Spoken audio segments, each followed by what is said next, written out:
The ship moved through the darkness of space like a silent bird.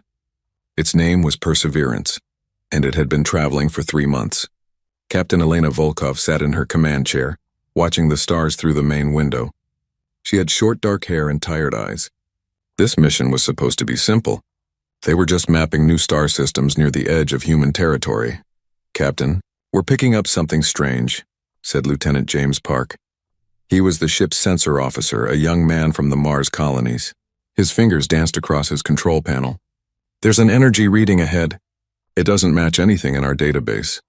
Elena leaned forward. "Show me." The main screen changed. It showed a massive sphere floating in the darkness. The sphere was huge, almost as big as Earth's moon. It was dark gray and covered in strange patterns that seemed to move when you looked at them. "That's not natural," said Dr. Sarah Chen, the ship's science officer.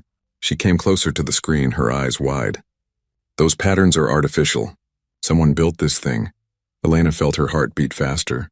In all her years of space exploration, she had never seen anything like this. Humanity had met a few other alien species in the galaxy, but most of them were simple creatures, nothing that could build something this big. "How old is it?" Elena asked. Sarah worked on her computer for several minutes. When she looked up, her face was pale. "Captain, according to these readings, this structure is at least 3 million years old. Maybe older." The bridge went silent. 3 million years ago, humans were still learning to use stone tools. Whatever built this sphere was ancient beyond imagination. "There's more," James said. "I'm detecting life signs inside. And the atmosphere is breathable. Oxygen, nitrogen, the same mix we breathe." Elena made her decision quickly. "Send a standard first contact message. All frequencies. Let them know we come in peace." They waited. Minutes passed. Then hours. Elena was about to give up when something happened. The patterns on the sphere began to glow. Soft blue light spread across its surface like water. "They're responding," James shouted. "The sphere is opening a communication channel." But there was no voice. Instead, images appeared on their screens. They saw a city made of crystal that caught light and turned it into rainbows. They saw beings that looked like they were made of living glass, tall and elegant. They moved with grace, their bodies shining with inner light. Then they saw sadness. The images showed these glass beings looking up at the walls of their sphere. They were trapped, prisoners in their own world. "They want us to come inside," Sarah whispered. "They're inviting us in." Elena stood up. "Prepare the shuttle.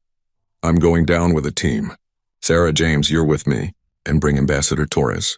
If this is first contact, we need to do it right." The shuttle separated from the Perseverance and flew toward the sphere. As they got closer, a section of the wall dissolved like smoke. They flew through into another world. Inside the sphere was impossible. They saw a small sun hanging in the center, giving light and warmth. Around it floated islands of land, each one covered with crystal cities. Bridges of light connected the islands. It was beautiful and strange and sad all at once. They landed on the largest island. The glass beings were waiting for them. Up close, Elena could see they were about 7 feet tall. Their bodies were made of something that looked like crystal but moved like flesh. Colors flowed under their skin like oil on water. One of them stepped forward. When it spoke, Elena heard the words in her mind rather than her ears. "Welcome, travelers. We are the Valthran. We have been alone for so very long."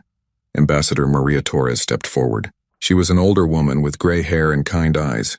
"I am Maria Torres, representing humanity. We received your message. How can we help you?" The Valthran who had spoken made a sound like wind chimes.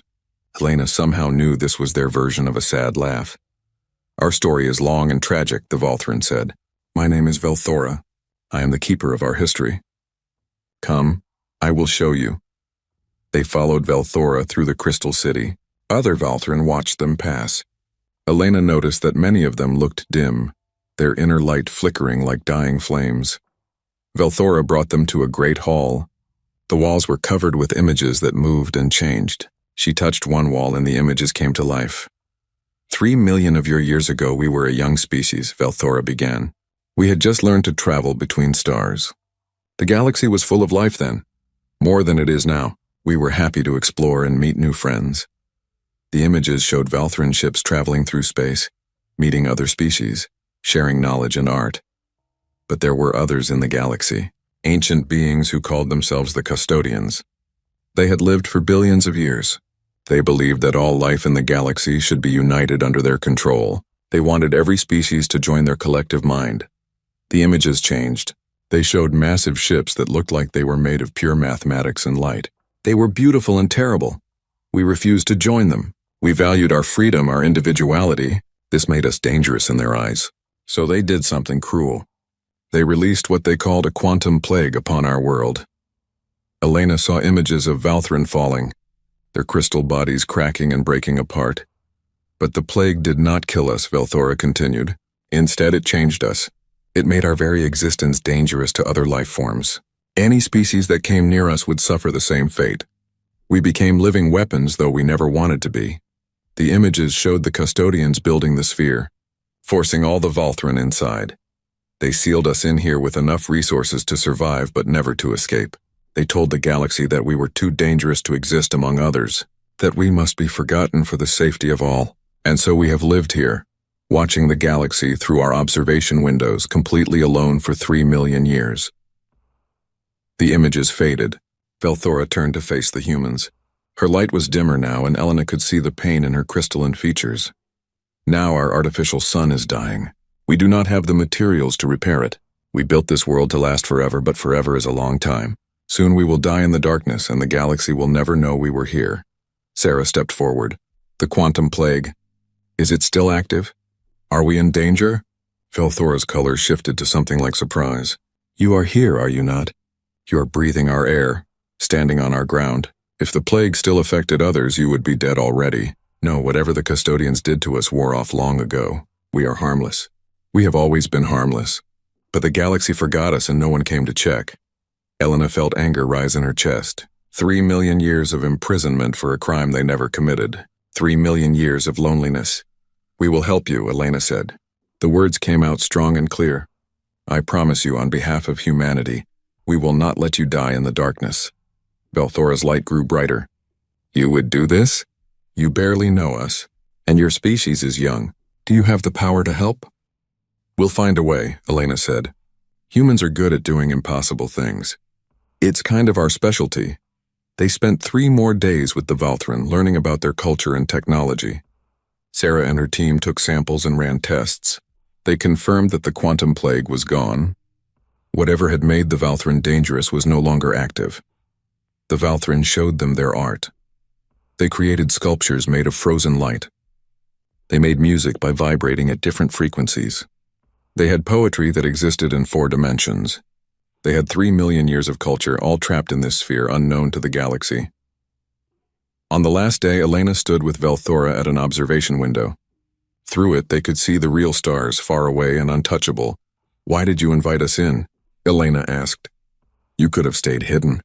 Let the universe forget you completely. Velthora's colors swirled with something like hope. Because we saw your ship and we made a choice. We could die with dignity and silence, or we could reach out one last time. We chose to hope. It is the last freedom we have. Elena put her hand on the crystal wall. We won't let you down. I'm going to take this back to Earth. I'm going to tell them your story. And humans, we're stubborn. When we decide to help someone, we don't quit. When the Perseverance left the sphere, it carried terabytes of data about the Valthran. It carried cultural records, scientific measurements, and detailed scans of the dying artificial sun. But most importantly, it carried a message. As they jumped to faster-than-light travel heading back to human space, Elena recorded her official report. But she also recorded a personal message.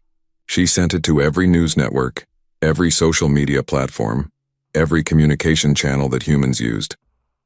My name is Captain Elena Volkov, she said, looking into the camera. Today we discovered a species that has been forgotten by the galaxy. They are dying and they are alone and they need our help. I know humanity has its problems. I know we fight and argue and disagree, but I also know that when it matters, when someone needs us, we show up. The Valthran need us. Are we going to show up? The message spread across human space like wildfire. Within hours, billions of people had seen it. Within days, the entire human civilization was talking about one thing, the forgotten alien race that needed saving. Elena sat in her quarters and looked at the data about the Valthran's failing sun. The engineering challenge was enormous. It would take resources, technology, and manpower that humanity had never gathered in one place before. But as she read the messages flooding in from Earth and the colonies, from Mars and Luna and the asteroid belt, from every corner of human civilization, she felt something she hadn't felt in years: hope. People were angry. They were angry that the Valthran had been forgotten. They were angry that an innocent species had been imprisoned for millions of years. And they were ready to do something about it. "No one left behind," she whispered. It was humanity's oldest military tradition. Never leave your people behind enemy lines. Never abandon those who need you. The Valthran weren't human. But right now, in this moment, that didn't matter. They were people who needed help, and humanity was coming. The United Assembly Hall on Earth was built to hold 10,000 people. Today it was completely full. Representatives from every nation sat in their seats talking in worried voices. Delegates from the Mars colonies wore their red uniforms. The lunar cities sent their best diplomats in silver suits. Even the independent asteroid miners sent someone, a rough woman with scarred hands and sharp eyes. Elena stood at the main podium. Behind her, a huge screen showed images of the Valthran and their crystal cities. She had been speaking for 20 minutes, telling the assembly everything she had learned. "The Valthran have been prisoners for 3 million years, she said. Her voice echoed through the hall. They committed no crime. They were simply different. They refused to give up their freedom.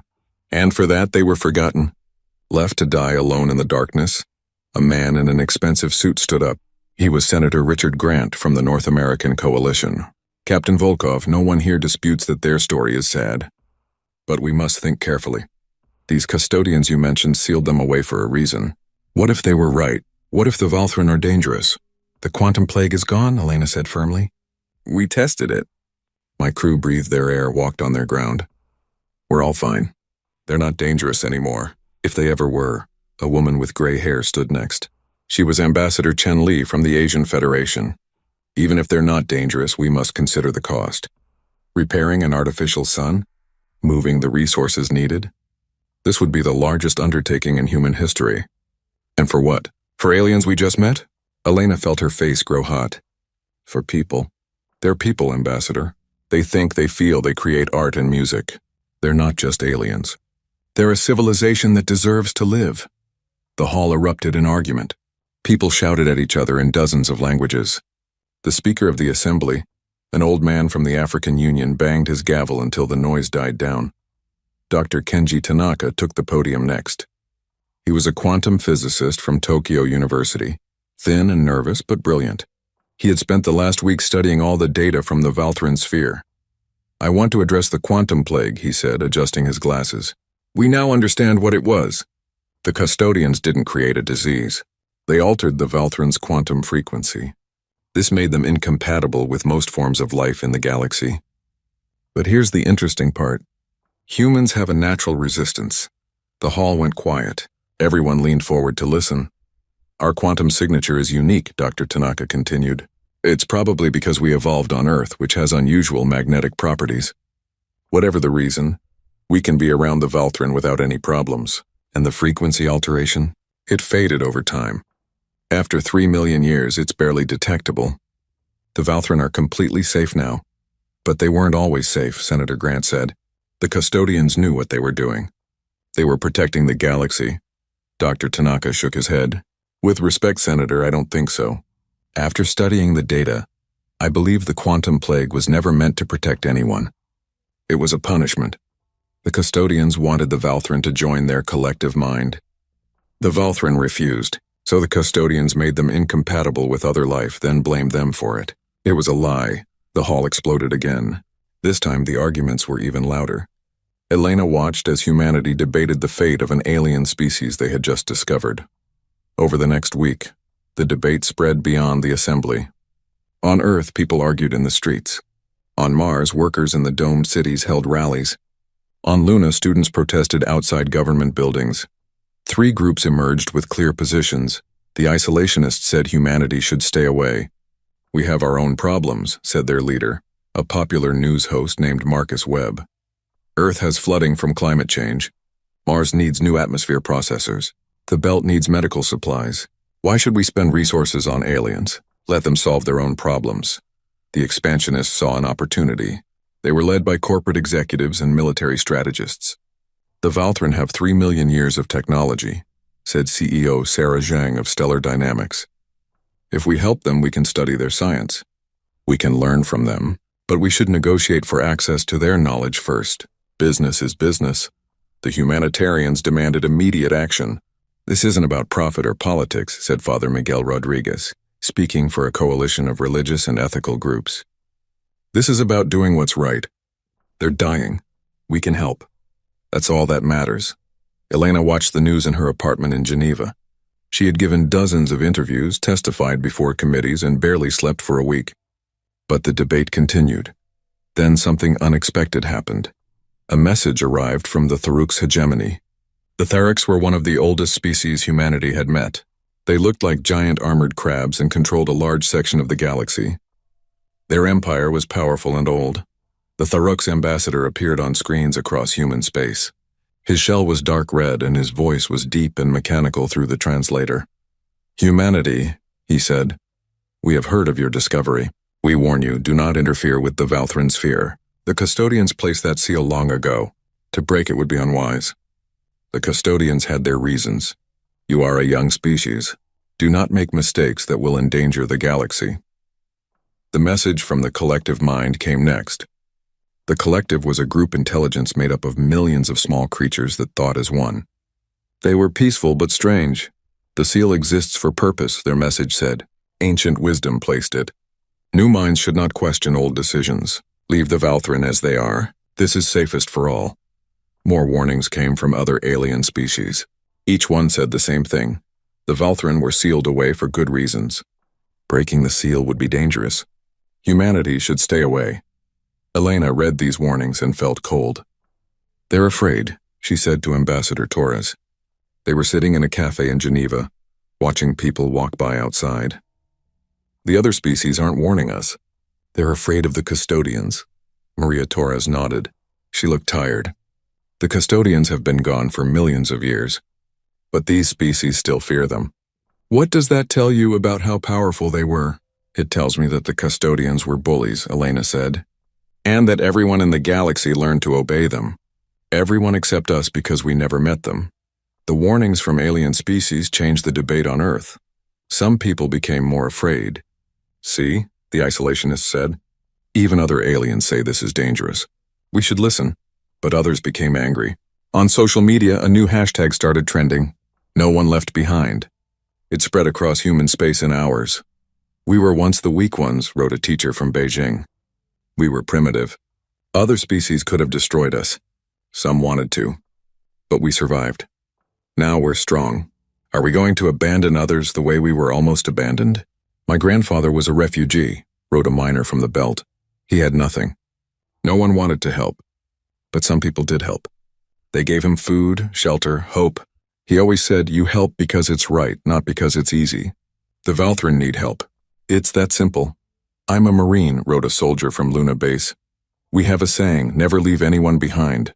Not our soldiers, not our friends, not anyone who needs us. The Valthran are alone and dying. That means they need us. Marines don't abandon people who need us." The movement grew. Billions of people across human space began demanding action. They held rallies. They signed petitions. They called their representatives day and night. Elena watched it happen with amazement. Humanity was messy. Humans fought each other constantly. They disagreed about everything. But somehow, when it really mattered, they could come together. The final assembly vote was scheduled for Friday. Elena couldn't sleep the night before. She kept thinking about Velthora and the other Valthran, waiting in their dying world, hoping that someone would help. Friday came. The assembly hall was so crowded that people stood in the aisles.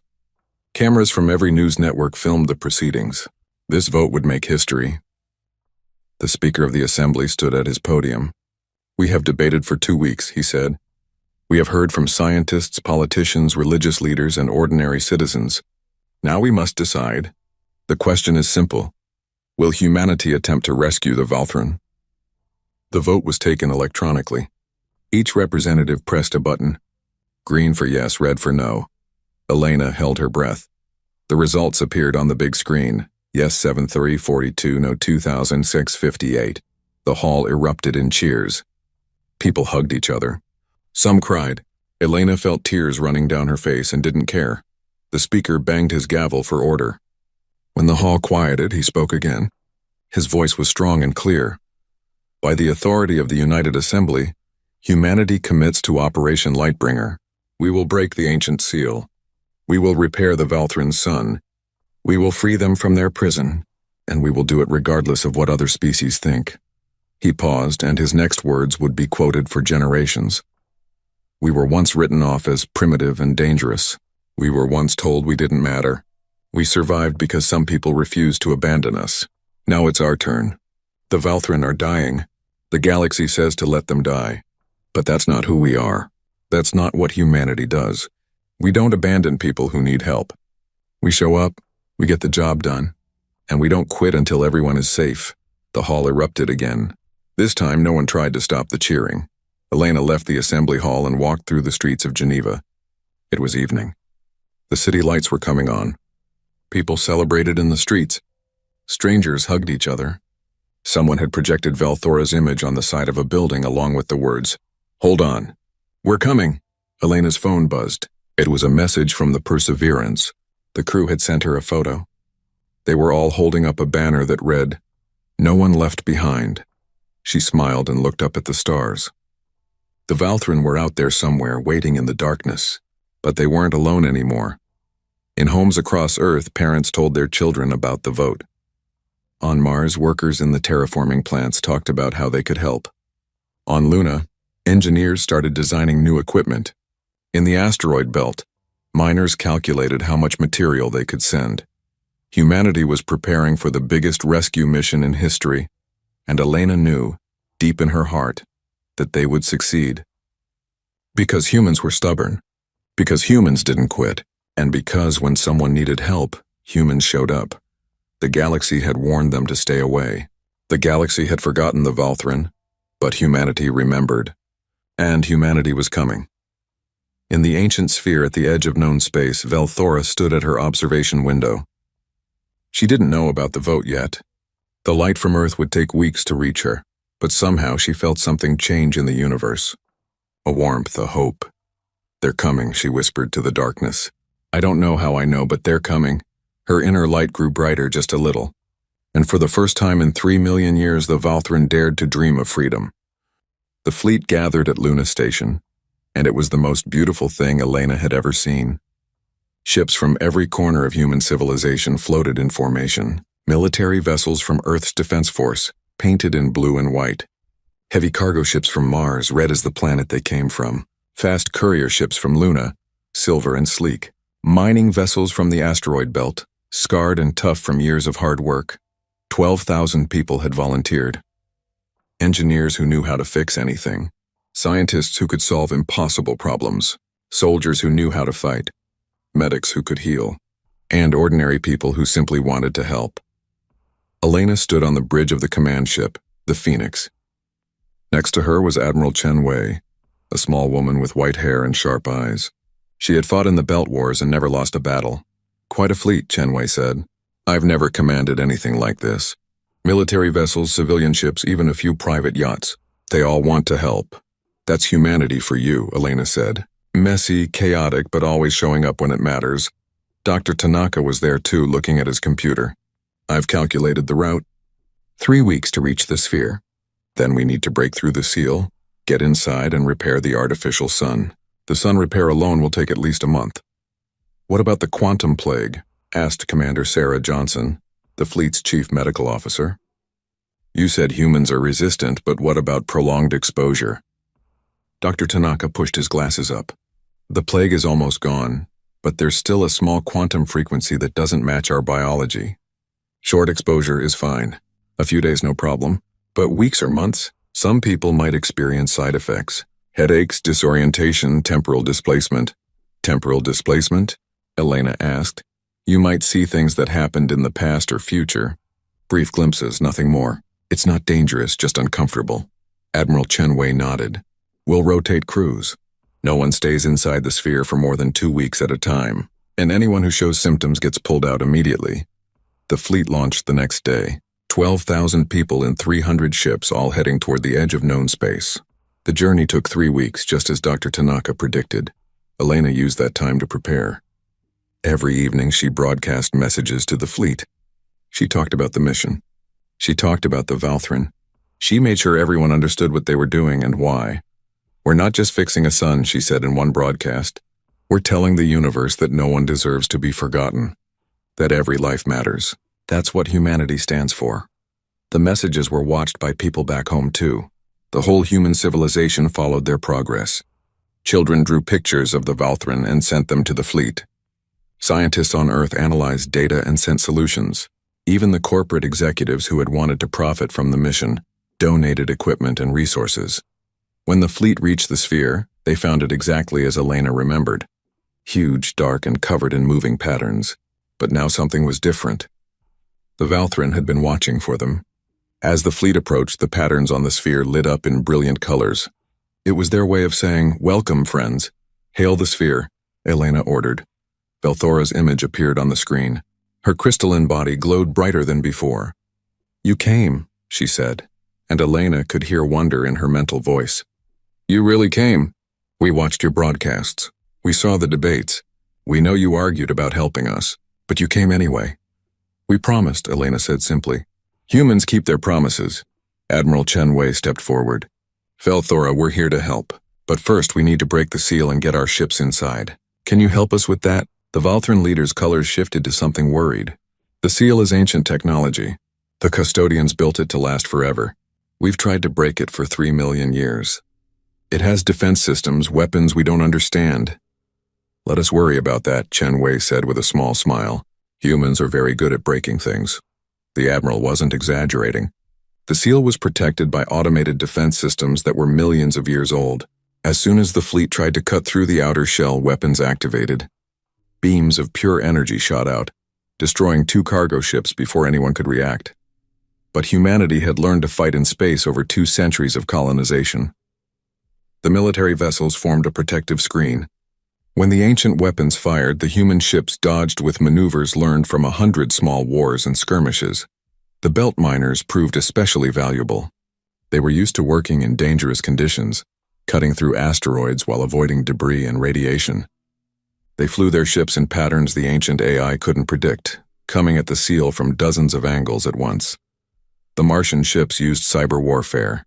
Their hackers had grown up in a world where every system was networked, every computer connected. They found ways to confuse the ancient defense systems, sending false signals, creating ghosts on sensors. It took 3 days, but eventually, humanity created a hole in the seal large enough for ships to pass through. As the first vessels entered, the automated defenses finally went silent. The AI gave up, Dr. Tanaka said with amazement. "I think we confused it. It was programmed to defend against one attack at a time, from one direction. We came at it from everywhere at once with tactics it had never seen. They brought the fleet inside. The Valthrin were waiting. Thousands of them gathered on the main island, their bodies glowing with excitement. Human ships landed on the crystal platforms the Valthrin had prepared. Elena was in the first shuttle to land. When she stepped out, Velthora was there to greet her. Without thinking, Elena hugged the alien leader. Velthora's body was warm and hummed with a gentle vibration. "Thank you," Velthora said. "Thank you for not forgetting us." The work began immediately.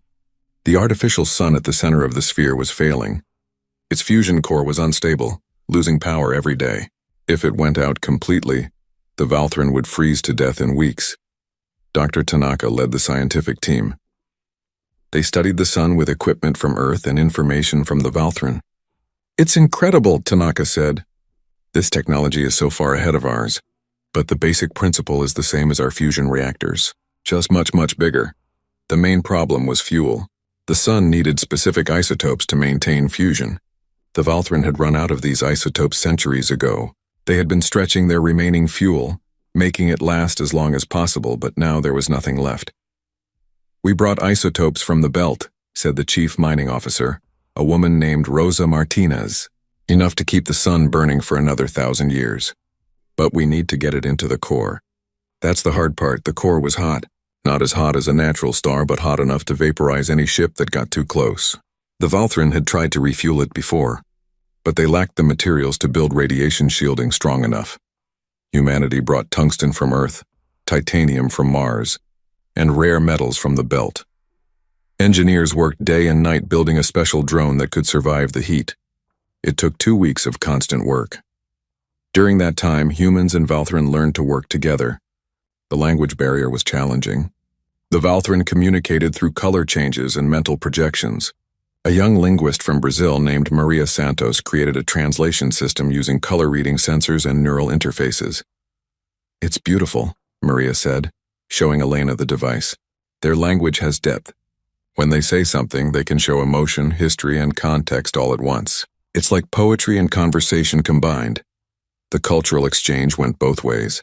Valthran learned to understand human speech, which seemed very limited to them. "You only use sound?" one Valthran asked with confusion. "Just vibrations in air?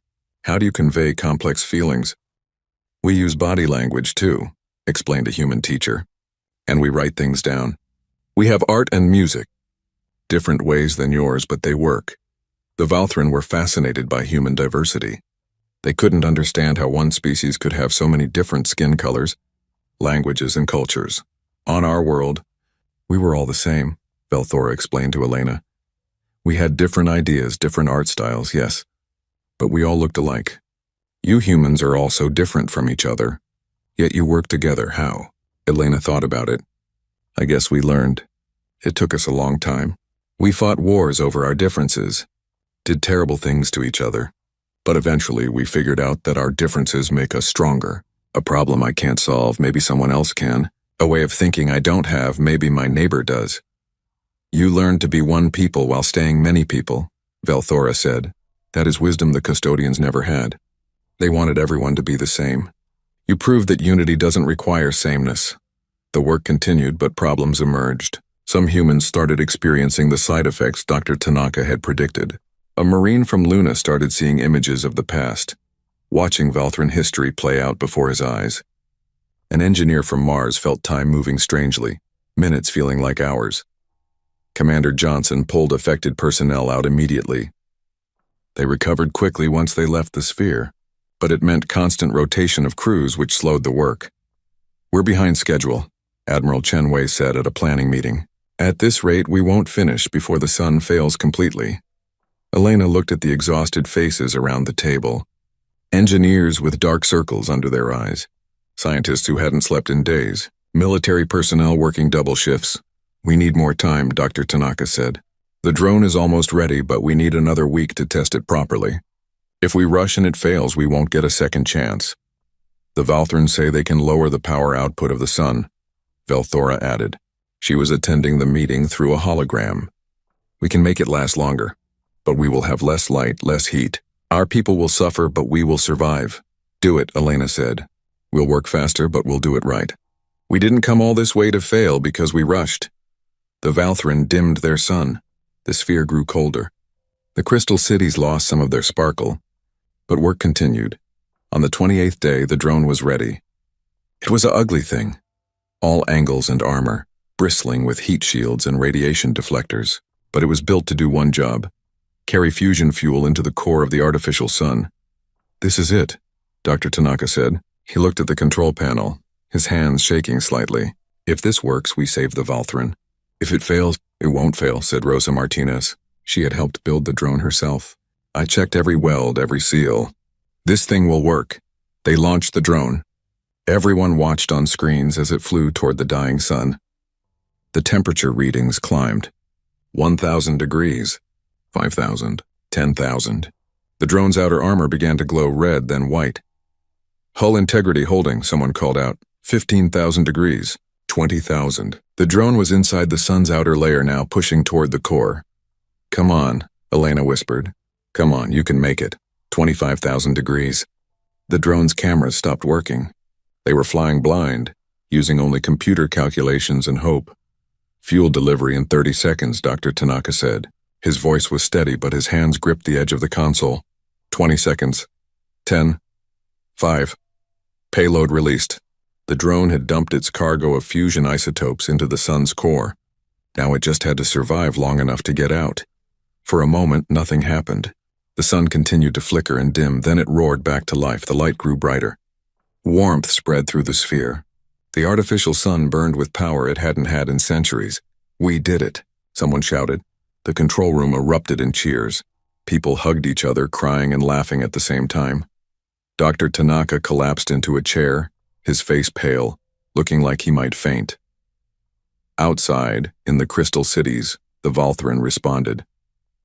Their bodies lit up like thousands of living lanterns.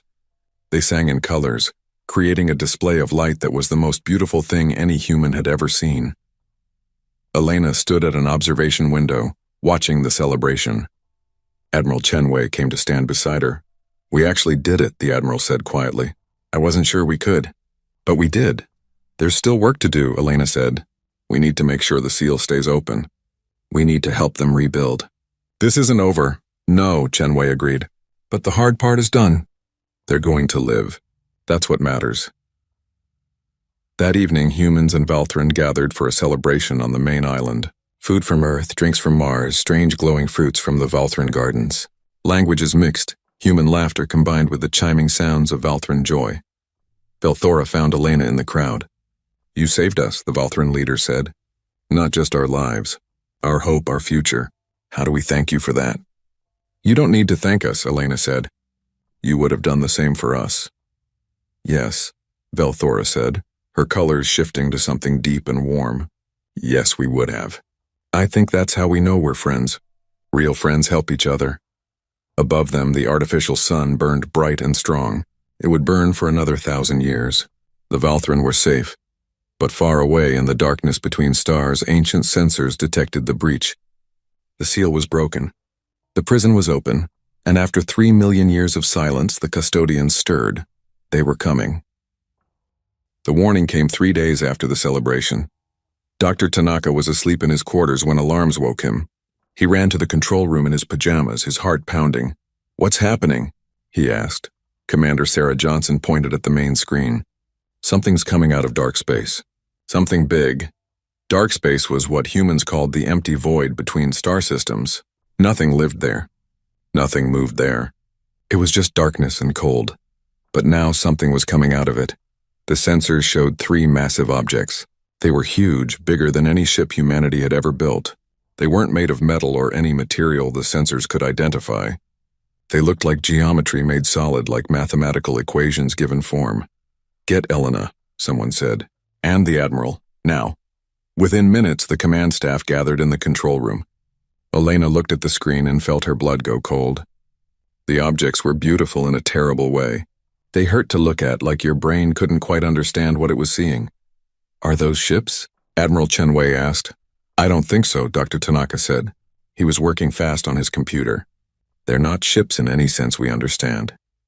They're more like projected consciousnesses, physical thoughts. I don't know how else to describe them." Velthora appeared on the communication screen. Her colors had turned dark blue, the Valthran version of fear. "No," she whispered. "Not them. Not now." "You know what these are?" Helena asked. "The custodians," Velthora said. "They've come back. After 3 million years, they've finally come back." The 3 geometric entities stopped just outside the sphere. They didn't send a message through radio or any communication system humans understood. Instead, words simply appeared in everyone's mind all at once. Small ones. "You have broken the seal. You have released the corruption. This cannot be permitted." The voice was not angry. It was not sad. It had no emotion at all. It was like hearing a law of physics speak. Admiral Chenwei stepped forward. "I am Admiral Chenwei of the Human Defense Force. The Valthran are not corrupted. They were prisoners and we freed them. If you have an issue with that, we can talk. There is nothing to discuss. The Valthran refused unity. They chose chaos over order. They were contained. For the safety of all, you have undone this work. You will be removed. They will be removed. Order will be restored." Elena felt anger rise in her chest. The Valthran did nothing wrong.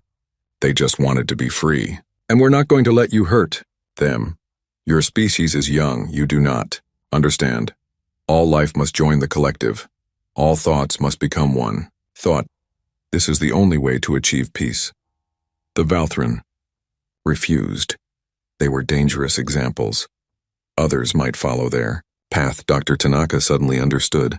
You didn't seal them away because they were dangerous. You sealed them away because they said no to you. Because their freedom might give others ideas. Freedom is chaos. Chaos is suffering. We ended suffering 3 billion years ago. The galaxy was united. All minds were one mind. It was perfect. Then the Valthran emerged, young, foolish, refusing. The gift of unity. We gave them time to reconsider. 3 million years. They did not change. Now the time for reconsideration is over. One of the geometric entities moved forward. It didn't fly like a ship. It just appeared closer, as if it had edited reality. Energy began building around it, a light that made human sensors scream warnings. Battle stations. Admiral Chen Wei shouted. All ships defensive formation around the sphere. The human fleet scrambled into position. 300 ships against 3 custodian entities. It should have been a joke. The custodians were millions of years more advanced. Their technology was so far beyond humanity's that it might as well be magic. But humans had one advantage. They were used to fighting enemies more powerful than themselves. They had learned to win through stubbornness, creativity, and refusing to quit. The first custodian entity fired. A beam of pure energy shot out, and it moved faster than light itself. It hit a cargo ship from Mars, and the ship simply stopped existing. No explosion, no debris. One moment it was there, the next it wasn't. Return fire, Chen Wei ordered. Human weapons launched. Missiles, energy beams, kinetic rounds. Everything they had. The attacks hit the custodian entity and did exactly nothing. They passed through it like shooting at smoke. Weapons ineffective, someone shouted. The custodian fired again. Another ship vanished. Then another. Elena watched in horror. They were losing. This wasn't a battle. It was an execution. All ships retreat into the sphere, she ordered. Use the structure for cover. The fleet pulled back through the breach in the seal. The custodians followed, but now they had to navigate through the opening. It slowed them down just a little. Inside the sphere, the Valthran were already moving.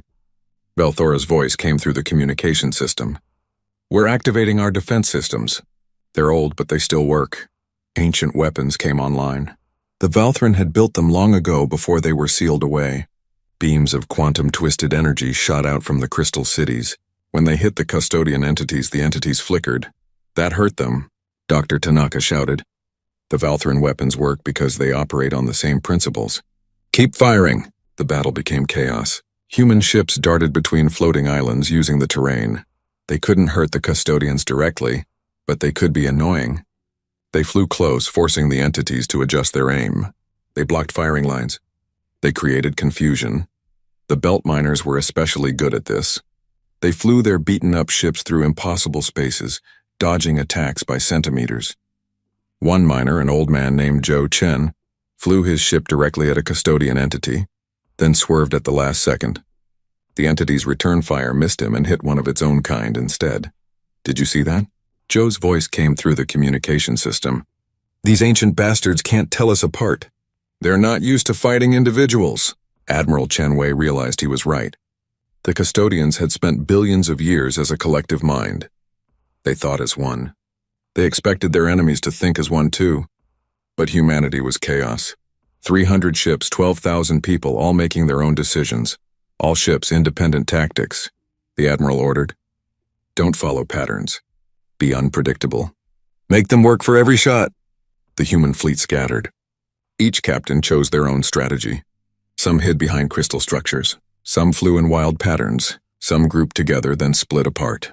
It was messy and disorganized and completely unpredictable. The custodians struggled to respond. Their ancient minds were powerful but rigid. They couldn't adapt to chaos fast enough, but they were still winning. Slowly, inevitably, human ships fell. Each loss was announced over the communication system. Names Elena had come to know. People she had eaten meals with. Friends. We can't keep this up, Admiral Chen Wei said quietly. We're holding them off, but barely. And they don't seem to tire. Eventually, they'll destroy us all. Dr. Tanaka was working frantically on his computer. There has to be a way. The Valthran technology affects them, if we can understand why. Velthora appeared on the screen. I know why our weapons work. The custodians are energy beings. They exist partially in quantum space, Our weapons were designed to disrupt quantum coherence. That's why we could resist them 3 million years ago. The quantum plague, Elena said suddenly. The custodians gave the Valthran the quantum plague to make them unable to fight back. That means the plague must have disabled your weapons somehow. Yes, Velthora said. Our own defensive systems became dangerous to us. We had to shut them down. That's when they sealed us away. They made us defenseless, then imprisoned us. Dr. Tanaka's eyes went wide. If we could recreate the quantum plague effect, but target it at the custodians instead, we could disrupt their coherence, make them vulnerable. Can we do that? Elena asked. Maybe, Tanaka said. But we'd need to generate a massive quantum field, something that covers the entire sphere. And we'd need the Valthran's help to tune it to the right frequency. How long? Admiral Chenwei asked. Hours, maybe a day, if everything works perfectly. Then buy us time, Elena said to the Admiral. Whatever it takes, Chenwei nodded. Her face was grim. All ships, this is Admiral Chenwei. We need to hold for 24 hours. I know you're tired. I know we're taking losses, but there are people working on a solution. People who are smarter than me and probably smarter than you. So we're going to do our job. We're going to hold this line. Because that's what humans do. We hold the line. The next 24 hours were the longest of Elena's life. She helped Dr. Tanaka and the Valthran scientists work on the quantum field generator. It required combining human and Valthran technology in ways that shouldn't work but somehow did. Outside, the battle raged. The human fleet was down to 200 ships. Then 150. The custodians were methodical, destroying one ship at a time, but humans kept fighting. When a ship's weapons failed, they rammed the custodian entities. It didn't hurt the entities, but it disrupted their firing solutions. When a ship was about to be destroyed, the crew evacuated, then set the ship on a collision course with the enemy. The Valthran fought too. Their people, who had known only peace for 3 million years, stood alongside humans at weapon stations. They learned to shoot, to dodge, to fight back against the beings who had imprisoned them. Finally, after 23 hours and 42 minutes, Dr. Tanaka looked up from his computer. It's ready. The quantum field generator is ready. Elena ran to the communication system. All ships pull back to minimum safe distance. We're about to activate the field. The remaining human ships retreated. The custodian entities moved forward, sensing victory. Activate the field, Elena ordered. Dr. Tanaka pressed a button. Nothing seemed to happen at first. Then the air inside the sphere began to shimmer. The Valthran's crystal structures started glowing with a strange light. The quantum field spread outward, invisible but powerful. When it touched the custodian entities, they screamed. The sound wasn't physical. It existed directly in people's minds. It was the sound of absolute certainty experiencing doubt, of perfect order experiencing chaos, of beings who had been one mind for billions of years suddenly becoming 3 separate entities. The geometric forms that made up the custodians began to flicker. They tried to retreat, but the quantum field filled the entire sphere. There was nowhere to go. Fire, Admiral Chenwei shouted. All weapons, fire now. Human weapons, which had passed through the custodians like smoke before, now struck home. The entities were solid, vulnerable. Energy beams cut into them. Missiles exploded against their surfaces. The Valthran weapons, amplified by the quantum field, tore into them like paper. The custodians tried to fight back, but they were confused, separated. For the first time in their existence, they were individuals instead of a collective. They didn't know how to function that way. The battle lasted another hour. When it was over, the 3 custodian entities were destroyed. Their remains dissolved into light and mathematics, fading from reality. The sphere fell silent. Elena stood in the control room, barely able to believe it. Did we just win? Admiral Chenwei was checking casualty reports. Her face was sad. We lost 147 ships. 2,312 people dead. But yes, we won. Velthora appeared on the screen. Her colors were bright but mixed with darker shades of grief. You fought the custodians, beings who shaped the galaxy for billions of years. And you won. How? Because they thought like a machine, Elena said. Perfect and predictable. But humans, we're messy. We make mistakes. We improvise. We refuse to quit even when we should. That messiness, that chaos, that's our strength. You lost so many, Velthora said softly. So many died to save us. They died doing something that mattered, Admiral Chen Wei said. They died making sure no one gets left behind. That's a good death if there is such a thing. Elena looked at the list of casualties, names of people from Earth, Mars, Luna, the Belt. Different nations, different backgrounds, all united in one purpose. We need to contact Earth, she said. Let them know what happened. And we need to prepare. If 3 custodians came, there might be more. But deep down, Elena felt something had changed. The custodians had ruled through fear for billions of years. Every species in the galaxy had learned to obey them, until humanity said no. And that changed everything. The memorial service was held 1 week after the battle. They couldn't bury the dead in space, so instead they held a ceremony on the largest island inside the sphere.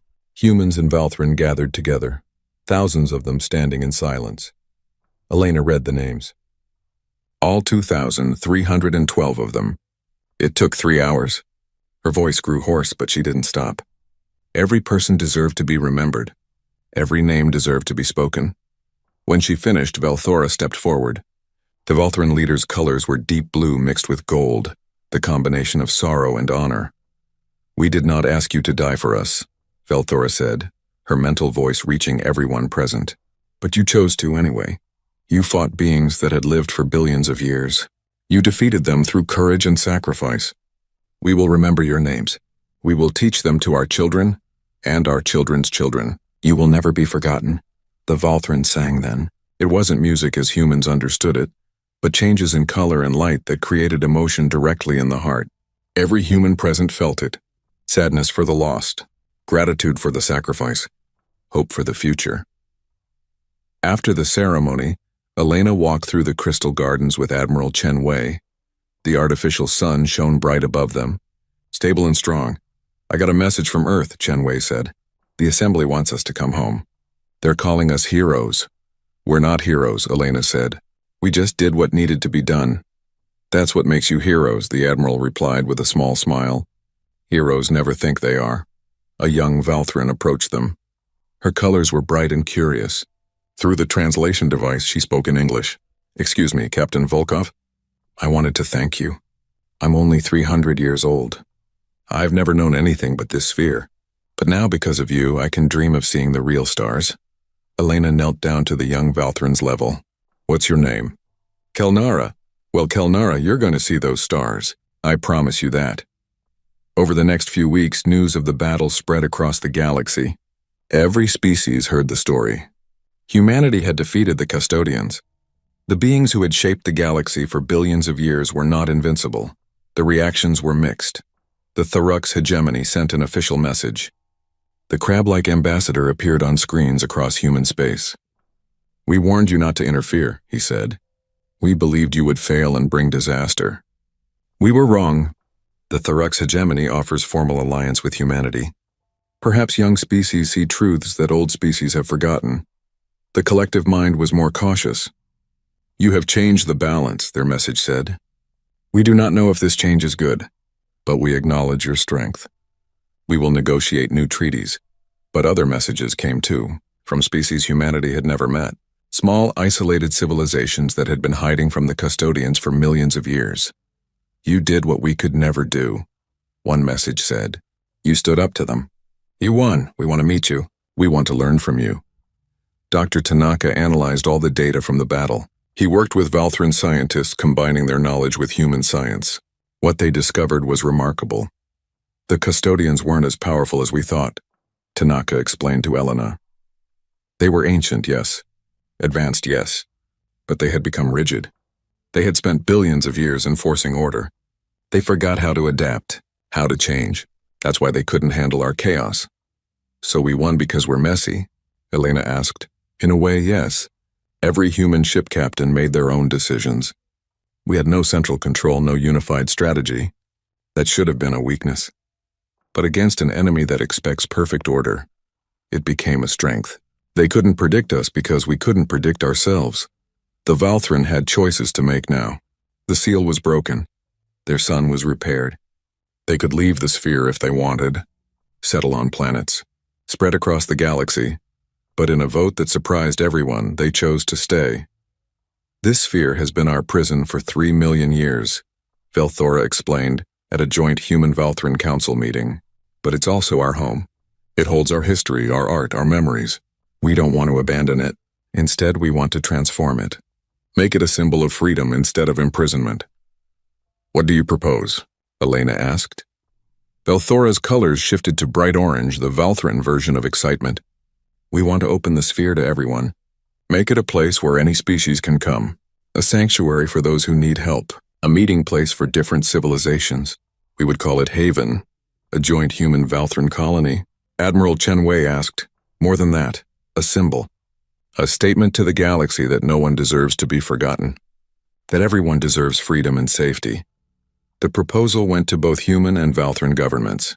It passed with overwhelming support. Haven Station was officially founded 1 month after the battle. The work began immediately. Human engineers and Valthran builders worked side by side. They expanded the breach in the seal, creating a proper entrance. They built docking stations for ships. They created living spaces that could accommodate both crystalline Valthran and fleshy humans. Other species started arriving. A small group of Therics came to establish an embassy. Representatives from the collective mind arrived to study this new way of cooperation. And smaller species, ones that had been hiding in the shadows of the galaxy, came seeking safety. One day, Elena was supervising construction on a new residential area when Maria Santos found her. The linguist was excited, her eyes bright. Captain, you have to see this. The Valthran children are teaching human children their language, and the human children are teaching them to play soccer. It's the most beautiful thing I've ever seen. Elena went to look. In a crystal plaza, human children and young Valthran were running around together. They were kicking a ball, laughing, using a mixture of spoken words and color changes to communicate. They had invented their own hybrid language without any adults telling them how. This is the future, Elena said quietly. Not human. Not Valthran. Something new. Something better. Back on Earth, things were changing too. The victory over the custodians had united humanity in ways that politics never could. Nations that had been arguing for decades suddenly found common ground. If they could work together to save an alien species and defeat an ancient enemy, they could work together on Earth. New treaties were signed. Resources were shared more fairly. The Mars colonies got the support they needed. The belt miners were finally recognized as full citizens. Luna Station was expanded. But more importantly, humanity's attitude changed. They had proven something to themselves. They were not just another species struggling to survive in the galaxy. They were people who stood up for what was right, who helped those in need, who refused to abandon anyone. 6 months after the battle, Elena stood with Velthora at an observation window in Haven Station. They were watching ships arrive, human cargo vessels bringing supplies, a Therix diplomatic ship, a small courier from a species Elena had never heard of. Your people have changed us, Velthora said. We spent 3 million years waiting to die. Now we have purpose again. We have hope. You changed us too, Elena replied. You reminded us what we're capable of when we care about something beyond ourselves. A child's laugh echoed through the corridor behind them. They turned to see Kelnara, the young Valthran, playing with a human boy about her age. They were drawing pictures together, combining human art techniques with Valthran light painting. I never thought I'd see that, Velthora said. Different species, different forms of life, just being friends. No politics, no treaties. Just children playing. That's how it should be, Elena said. That's how it will be if we can make it happen. 3 months later, the Covenant of Free Peoples was signed. It was different from any treaty before. It wasn't just about trade or military alliance. It was about principles. The first principle was simple. No one gets left behind. The second, freedom is a right, not a privilege. The third, diversity makes us stronger. 23 species signed the Covenant. Humanity, the Valthran, the Therix, the collective mind, and 19 smaller species that had been hiding or oppressed for millions of years. The signing ceremony was held at Haven Station. Elena wasn't sure why she had been chosen to speak. She was just a ship captain, but they insisted. She stood at the podium, looking at the representatives from 23 different species. Some breathed oxygen, some breathed methane, some didn't breathe at all. They looked nothing alike, but they were all here for the same reason. 6 months ago, we discovered a species that had been forgotten, Elena began. The galaxy had moved on without them. They were going to die alone in the darkness. But we decided that wasn't acceptable. We decided that no one, no matter how different, deserves to be abandoned. She paused, looking at the faces in the crowd.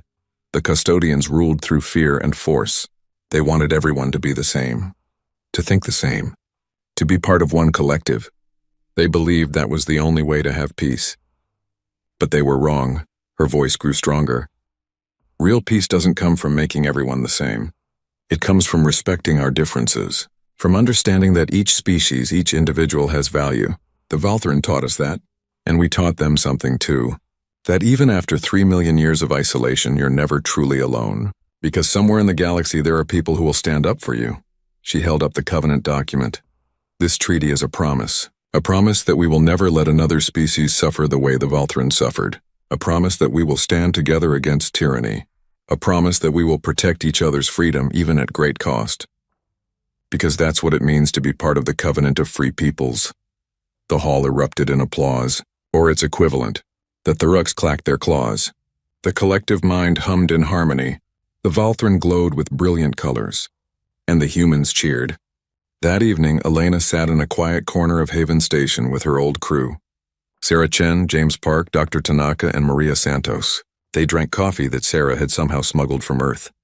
"Do you think the custodians will come back?" James asked. "I mean, we destroyed 3 of them. But there might be more." "Probably," Dr. Tanaka said. "The galaxy is big. There are probably thousands of custodian entities out there, maybe millions. But they know about us now," Sarah said. "They know that humans don't back down. That might make them think twice. Or it might make them more determined," Maria added. Elena looked at her friends. These people who had been with her from the beginning. "If they come back, we'll face them again. But this time we won't be alone. We have allies now. We have the Valthran. We have the Thuruks. We have 23 species who believe in freedom. And if that's not enough," James asked. Elena smiled. "Then we'll do what humans always do. We'll improvise. We'll adapt. We'll be stubborn and annoying and refuse to quit, and somehow we'll find a way to win." 1 year after the battle, Elena took a leave of absence. She needed rest. She needed time to process everything that had happened. She returned to Earth, to the small village in Russia where she had grown up. Her mother was still alive, older but strong. They sat on the porch of her childhood home, drinking tea and watching the sunset. "I saw you on the news," her mother said in Russian. "My daughter, the hero who saved an alien species." "I'm not a hero, Mama, I just did what was right." Her mother smiled. "That's what heroes do, Lenochka. They do what's right even when it's hard, especially when it's hard." They sat in comfortable silence for a while. Then her mother asked, "What will you do now?" Elena thought about it. About Haven Station, about the Covenant, about all the work that still needed to be done. "I'm going back," she said. "There are more species out there who need help. More people who have been forgotten. I'm going to find them." "Good," her mother said. "That's my girl." 2 years after the battle, Haven Station was thriving. The population had grown to 50,000. Humans, Valthran, and members of 15 other species lived and worked together. There were problems, of course. Cultural misunderstandings, technical difficulties, political disagreements, but they worked through them. Because that's what the Covenant meant, working together despite differences. Elena had taken command of a new ship, the Hope. Its mission was simple: explore the galaxy and help anyone who needed it. It was crewed by humans and Valthran working side by side. On her last day at Haven Station before launching, Elena visited the memorial. The names of those who died in the battle were carved into crystal, preserved forever. She touched the wall, feeling the smooth surface under her fingers. "We didn't forget you," she whispered, "and we won't forget what you died for. I promise." Velthora appeared beside her. The Valthran leader was older now, her crystal body showing small cracks that came with age. But her light burned as bright as ever. "You're leaving," Velthora said. It wasn't a question. "Someone has to look for others who need help. Might as well be us. You could stay here, rest, you've earned it." Elena shook her head. "There are more species out there like you were, trapped, forgotten, alone. I can't rest knowing that." Velthora's colors shifted to warm gold. "You truly are remarkable, Elena Volkov. Your species is remarkable, You defeated the custodians not through superior technology or ancient wisdom. You did it through simple stubbornness and an unwillingness to abandon those in need. Is that a compliment or an insult? Elena asked with a smile. Both. Definitely both. They stood together looking at the names on the memorial. Your species has a word, Belthora said, that we never understood until we met you. Hope. We knew the word, but we didn't know what it felt like. 3 million years of imprisonment taught us despair, but you taught us hope again.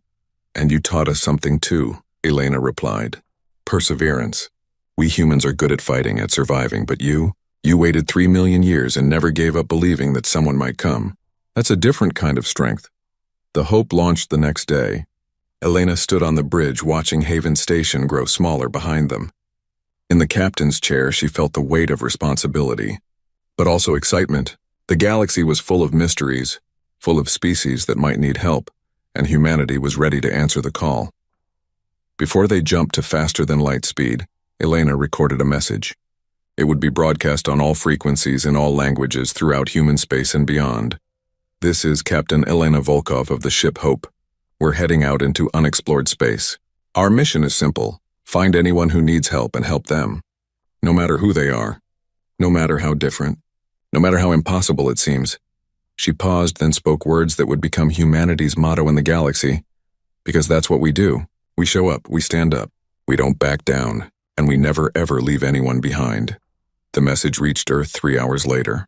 Children in schools heard it. Workers in factories. Farmers in fields. People on Mars and Luna and in the Belt. And everywhere they felt pride. Pride in what humanity had become. Not perfect. Still flawed. Still capable of mistakes, but also capable of incredible compassion, incredible courage, incredible stubbornness in the face of impossible odds. The galaxy had spent billions of years learning to fear the custodians, learning to obey without question, learning that some things couldn't be changed. Humanity had proven them all wrong. The Valthran had been forgotten. The galaxy had moved on, but one species refused to forget. One species refused to accept that anyone deserved to die alone. And that changed everything. As the Hope jumped to faster than light speed, heading toward unknown stars and unknown challenges, Elena smiled. She thought about the young Valthran children playing with human children, about the memorial where heroes' names were carved in crystal, about her crew, human and Valthran together, ready to face whatever came next. The custodians had ruled through fear for billions of years. They had believed that order and sameness were the only way, but they had never faced anything like humanity. Messy, chaotic, stubborn, compassionate, diverse. United in the only way that really mattered, in the belief that every life had value, and that no one deserved to be forgotten. The galaxy would never be the same, and that was exactly how it should be. Somewhere in the darkness of space, on a small observation post on the edge of known space, an alien scientist detected something unusual, a quantum signature moving through space. Not human, not Valthran, something else. Another forgotten species waiting in the dark. The scientist sent a message to Haven Station. Within hours, the Hope changed course. Captain Elena Volkov smiled as she read the report. Set course for the new coordinates, she ordered. Let's go see who needs our help. Because that's what humans did. They showed up, they stood up, and they never left anyone behind. The Valthran had been forgotten, until humanity remembered. And now, no one would ever be forgotten again.